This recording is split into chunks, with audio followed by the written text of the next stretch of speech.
Breaking news की आवाज़ के साथ स्टूडियो में हलचल तेज हो जाती है।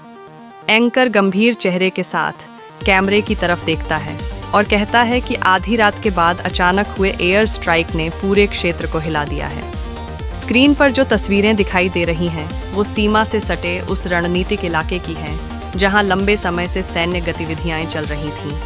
ग्राउंड रिपोर्टर बताता है कि जिस स्थान पर हमला हुआ है वहां भूमिगत बंकर, मोबाइल मिसाइल लॉन्चर और ड्रोन कंट्रोल स्टेशन मौजूद थे। सैटेलाइट तस्वीरों में 3 बड़े धमाके साफ दिखाई दे रहे हैं। 2 जगहों पर काला धुआं उठता नजर आता है और एक जगह सफ़ेद गुब्बार। विशेषज्ञों के अनुसार काला धुआं फ्यूल या हथियार डिपो के नष्ट होने का संकेत देता है, जबकि सफ़ेद धूल कंक्रीट संरचना के ढहने की ओर इशारा करती है। इसका मतलब साफ है कि हमला पूरी योजना और सटीक जानकारी के साथ किया गया। एंकर सवाल उठाता है कि क्या यह सिर्फ चेतावनी थी या किसी बड़े अभियान की शुरुआत। जवाब में रक्षा विशेषज्ञ बताते हैं कि यह कोई साधारण कार्रवाई नहीं, बल्कि पिन पॉइंट टारगेटिंग का उदाहरण है। पहले एयर डिफेंस सिस्टम को निष्क्रिय किया गया, फिर मुख्य मिसाइल साइलो और कमांड सेंटर पर वार किया गया। यह रणनीति बताती है कि लक्ष्य सिर्फ इमारतें गिराना नहीं, बल्कि दुश्मन की जवाबी क्षमता को कमजोर करना था।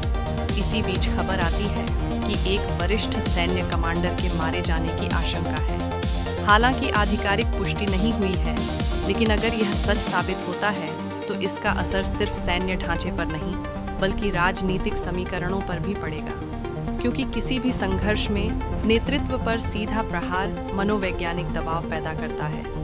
रक्षा विशेषज्ञ आगे समझाते हैं कि किसी भी बड़े सैन्य अभियान के 3 प्रमुख लक्ष्य होते हैं: नेतृत्व, सामरिक संसाधन और मिसाइल क्षमता। यदि इन तीनों में सेंध लगती है तो प्रतिद्वंद्वी की ताकत कमजोर पड़ती है, लेकिन इसके साथ ही जवाबी कार्रवाई का खतरा भी बढ़ जाता है। पहले ही चेतावनी दी जा चुकी थी कि यदि ठिकानों पर हमला हुआ तो पूरा क्षेत्र सुलग उठेगा। अब हालात बेहद संवेदनशील हैं। एक तरफ एयर स्ट्राइक से तबाह ठिकाने, दूसरी तरफ संभावित जवाबी मिसाइल हमलों की आशंका। सीमाओं पर सैन्य गतिविधि बढ़ गई। आसमान में लड़ाकू विमान गश्त कर रहे हैं और खुफिया एजेंसियां लगातार स्थिति पर नजर बनाए हुए हैं। स्टूडियो में माहौल गंभीर है। एंकर समापन करते हुए कहता है कि यह सिर्फ 2 देशों के बीच टकराव नहीं, बल्कि रणनीति, शक्ति संतुलन और क्षेत्रीय वर्चस्व की जंग है। अगला कदम क्या होगा यह कोई नहीं जानता, लेकिन इतना तय है कि आने वाले दिन पूरे क्षेत्र के लिए निर्णायक साबित हो